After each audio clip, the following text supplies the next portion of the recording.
Hello guys, how's it going? My name is Dalaran, and in today's video I want to give you guys a guide for Outlaw Rogues for Mythic Pluses. This is going to be a generalized guide, and I do understand that there's different builds that you might be running depending on your Azurite trait, so I will try to put that into consideration.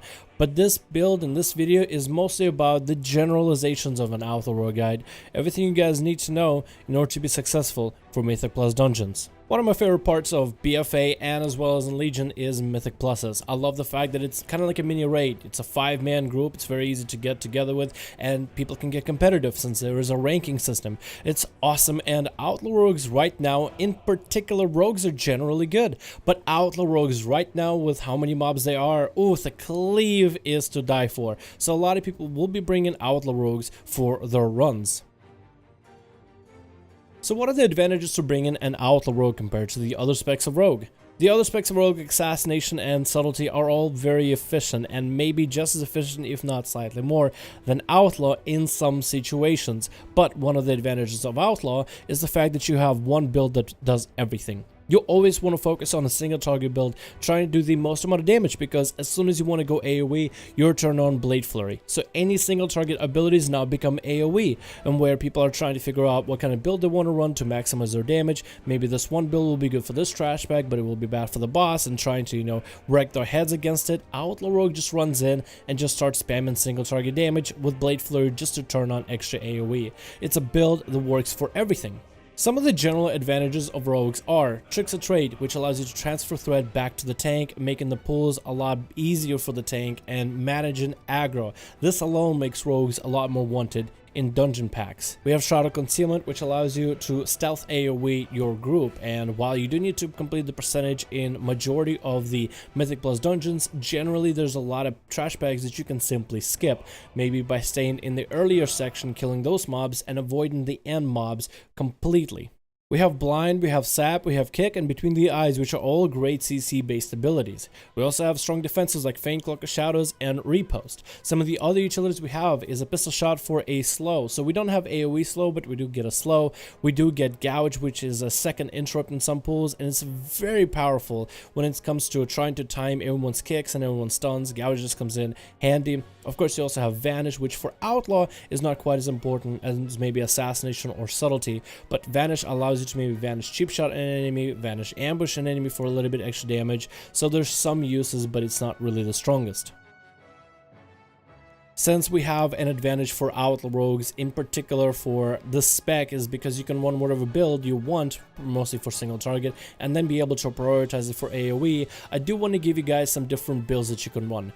Down in the description, I will have links to a triple Deadshot build, which even after nerfs is still very strong in dungeon content, and then there's a Snake Eyes build that I've been running as of recent. You can run those builds if you guys have the Azurite gear, but if you don't have any Azurite gear combinations for a specific build, then this build here in this video is going to work for any type of combination you may have. So shouldn't really worry too much about Azurite pieces of gear, shouldn't really worry too much about specific builds, but you do have certain advantages in some builds when you hyper specify which Azurite gear you want to run.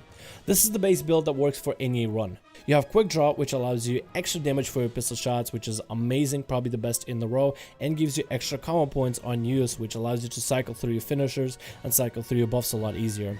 Now at level 30, Acrobatic Strike is probably the best option. It gives you extra reach in your ability. So not only can you cleave from a distance, but you also can cleave a further range, which works well with Blade Flurry. You can also use this in order to dance around fire or any mechanics where you're supposed to stay out of place, but you can still hit the boss from a decent distance. This is one of the things that I think is very undervalued for Outlaw Rogues, and most people don't even notice it.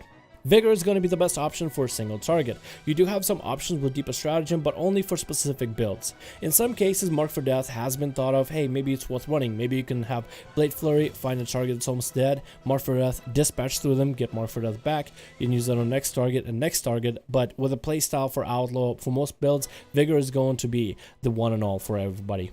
At level 60, I would recommend Cheat Death, but this one is really up to you. I think Cheat Death is the best option, especially in hierarchies, where you have mechanics that would otherwise one-shot you. At level 75, I actually been using Prey in the Weak a lot. There are some mobs that need to be stunned, as in they need to be stunned and killed ASAP. Adding 10% damage increase to your party allows your tanks, your healers, and everybody else, whether they have burst or not, to focus more damage into that one mob to take it out faster. Outside of that, I would consider using Dirty Tricks in most situations. Blinding Powder can be used in some areas, but from doing most of my dungeons, I don't really find a lot of places where I need to blind every 1 minute 30 seconds. Generally 2 minutes cuts it for me. At level 90, Alacrity is going to be the best option. Unless you are running the meme build with Slice and Dice, you usually want to go for Alacrity, as the stack and haste is so much better for majority of your damage. At level 100, Blade Rush ends up being the better option. Technically, you can go Dance and Steal, but Outlaw Rogues already have insanely good AoE. Going for Dance and Steal means that your AoE is going to be even better, but your boss damage isn't going to improve. So Blade Rush ends up being the best of both worlds. It improves the damage whenever you have it available for ad fights, gives you extra energy to burn 3 or more Sinister Strikes, but also allows the same damage to work on a boss. I feel like Blade Rush is the best for adaptability, be it for single target or cleave or AoE. One of the biggest strengths of rogues in general is survivability and the potential for you to make mechanics completely negligible. Let's say there's a certain mechanic that does a lot of raid-wide shadow damage. You can just cloak it. Maybe there's a certain boss that will turn around to you and try to punch you. You can parry certain abilities, parry certain physical abilities too, like the Sharknado in Freehold. You have Feint, which is on a 15-second cooldown, but when timed properly will allow your healer a lot more breathing room in order to pick up the rest of your party. So by taking less damage, you make your party a lot more manageable for your healer and everybody else.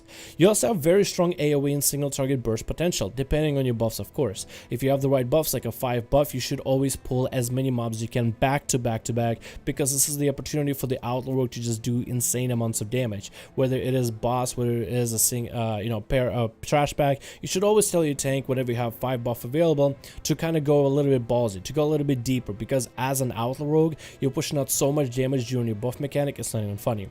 You also have very good spread AoE burst damage, as in when you're cleaving everybody, one person is going to take 100% of the damage, everybody else around you is going to take baseline, unless talented, 45% of the damage. So you're able to make sure that a lot of the mobs are going to die at the same time. In some dungeon situations for Mythic Plus, this is exceptionally strong, like bolstering for example, where if a mob dies, it'll empower everybody around them. So you kind of want to make sure all the mobs die at the same time, or as close to as possible, so you don't get one too empowered and then claps the tank and then claps the rest of the group. So for Outlaw Rogues to be in a party, you do want to make sure that everybody is spread health wise as equally as possible, and you kind of want to try to help control it whenever you can. For the current seasonal fix, we have Infested. With that, Outlaw Rogues is really easy to deal with. You can either sap the mob that's infested if available, or blind it, pull the rest of the packs around and kill them, then kill the infested mob and kill the Cahoon spawns. Or you can focus down single target on the infested mob, turn on Blade Flurry as the worms come out, stun one, Vanish, cheap shot the other if necessary, and then burn both worms down. Outlaw Rogues and all the other specs of rogues don't really have any trouble dealing with Infested, especially with the fact that we can sap majority of the mobs in Mythic Plus dungeons and pull everybody around that one mob, but generally it shouldn't be ever an issue for a rogue. Some of the things to watch out for when trying to maximize the damage and the effectiveness of your Outlaw Rogue. I think the first thing is to find mobs that can be gouged. If you're running lower keys and you're trying to prepare yourself for like a 10, it's always a good idea to try to test certain mobs, see which mobs can be gouged and which ones cannot. Generally, most of the mobs that are elite that have the dragon icon around them cannot be gouged, but it's always good to test certain mobs to find out. I have gotten a few mobs that I remember that can be gouged, but it's generally something that you just develop on your own time. I can't give you a whole list because it's way too many mobs and too many dungeons right now. But usually you would want to try to gouge enemies that are mid-cast, or find enemies that are going to channel an ability. So as soon as they start channeling, you can use that gouge in order to disrupt the channel. So then technically it's almost like they never got a cast off. That's going to be very, very important for you as a rogue. Very important to also manage aggro with the tank, especially on skittish weeks. You're going to have to be in there doing as much damage as you can in the opener to make sure the tank has a lot of aggro, so that everybody else can really pop off on damage and the tank doesn't have to worry about the damage that might be going out to the rest of the party. For Outlaw Rogue in particular, it's really all about trying to find those windows where you can have a lot of Blade Flurry damage. Blade Flurry is your bread and butter. This is what's going to get you into a lot of groups. So finding times where you can get yourself a Blade Flurry window that can just decimate everybody around you is going to be important.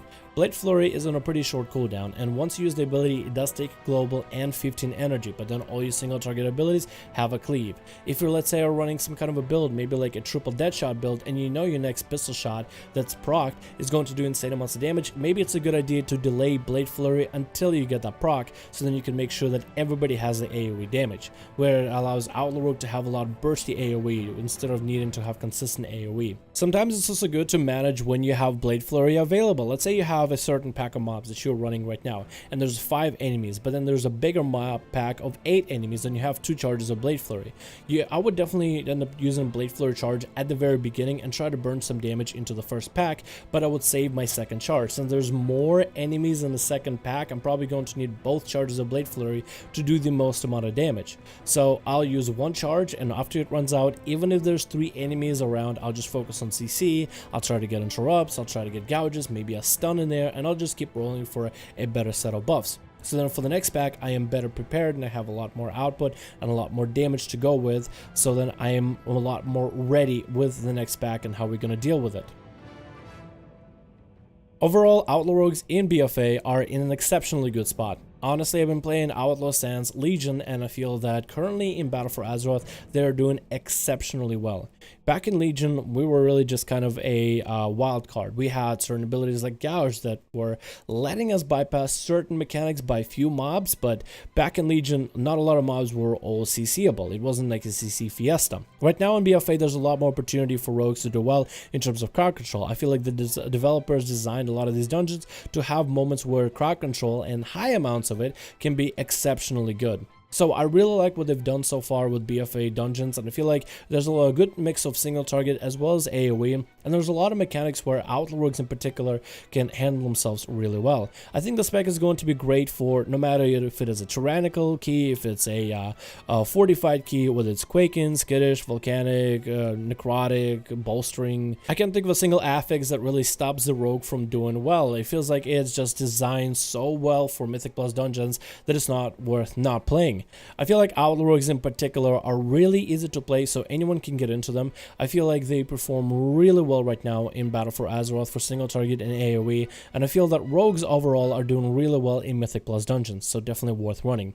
Thank you guys so much for watching this video. I do hope you enjoyed. Let me know your thoughts in the comments below about Outlaw Rogues, and if you guys haven't checked them out yet, feel free to check them out right now. The spec is doing really well. All you need is at least 1 heavy weapon in main hand. You can have a dagger in the offhand as long as it's a fairly high item level. So all you guys that play Subtlety or Assassination and do have at least 1 heavy weapon, a lot of you guys can at least give Outlaw a chance, give Outlaw a try, and I think a lot of you guys will enjoy it.